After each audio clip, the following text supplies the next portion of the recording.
Dan memang perhitungan analisa bisnis kan memang belum tentu sesuai dengan realita. Tapi parah Dev, franchisor-nya kalau yang ngitungin, itu jadi bumerang.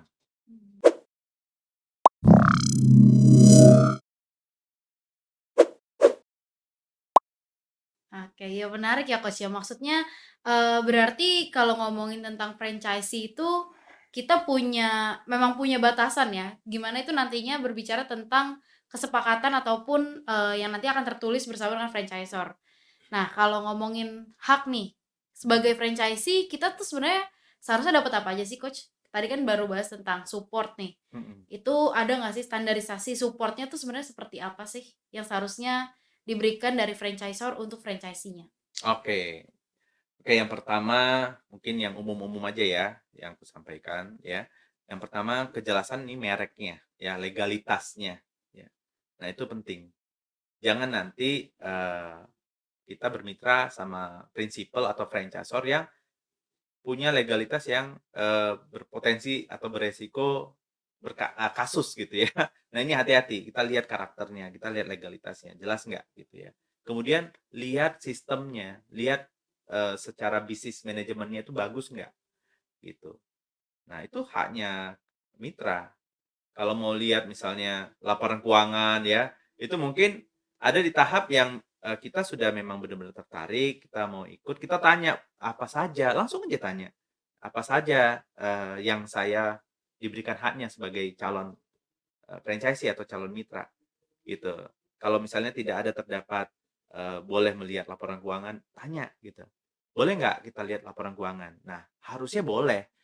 Tapi si franchisor bilang, "Ini laporan keuangan kami, cash flow kami yang real di outlet dan di lokasi A, Pak. Belum tentu di lokasi Bapak sama."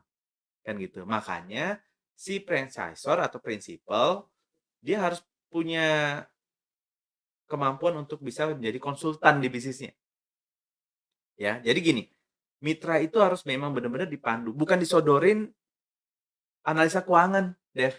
Langsung di situ sehingga mitra itu langsung lihat, "Oh, BEP-nya 3 bulan nih. Omsetnya sekian nih." Lah, nggak memang ada yang buat di situ kan, ini hanya ilustrasi, tapi kan nggak kelihatan, kadang-kadang nggak disampein, halus lagi tulisannya. Ini hanyalah sebagai ilustrasi. Nah, seharusnya ada momen atau sesi untuk diskusi, konsultasi. Nah, itu franchisor harusnya memberikan kesempatan untuk itu dan di dalam diskusi itu, Dev, franchisor itu harus mendengar mitra, mitra itu lokasinya di mana. Bapak, misalnya Bapak nih, ya, Bapak, pengen bisnis coffee shop kita. Nah, di sana sudah ada nggak coffee shop yang lain yang Bapak udah pernah kunjungi? Seperti apa marketnya? Gitu. Jaraknya berapa dari lokasi Bapak? Kan gitu. Nah, peluangnya seperti apa, Pak? Kalau Bapak mau buka luasan sekian, berarti ini bisa dengan paket kita dengan 100 kursi misalnya. Nah, 100 kursi, Pak, daya belinya berapa, hitung berapa. Jadi dibantu si franchisee itu menghitung, menganalisa sendiri. Oh, kalau saya investasi ini, berarti kira-kira kalau omsetnya kira-kira dapat yang segini, saya yakin nih Pak, 4 juta sehari bisa nih dapat, misal, ya.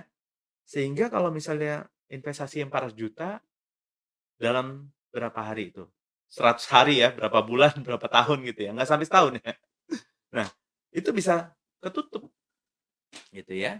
Nah, jadi bukan disampaikan oleh si prinsipalnya, "Pak, Bapak bisa nih Pak, pokoknya Bapak kayak gini untung." Enggak, dengerin mitranya, ya, dan ajarin dia cara ngitung atau analisa bisnisnya.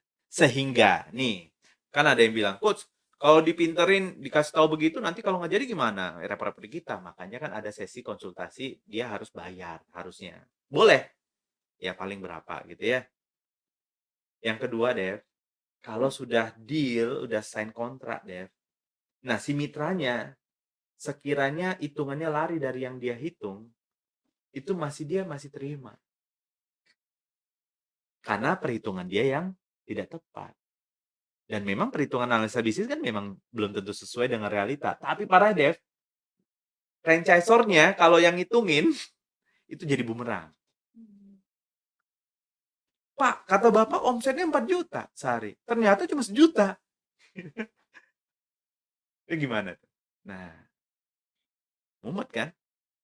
Nah, disinilah makanya kita perlu benar-benar belajar menjadi franchisor yang profesional.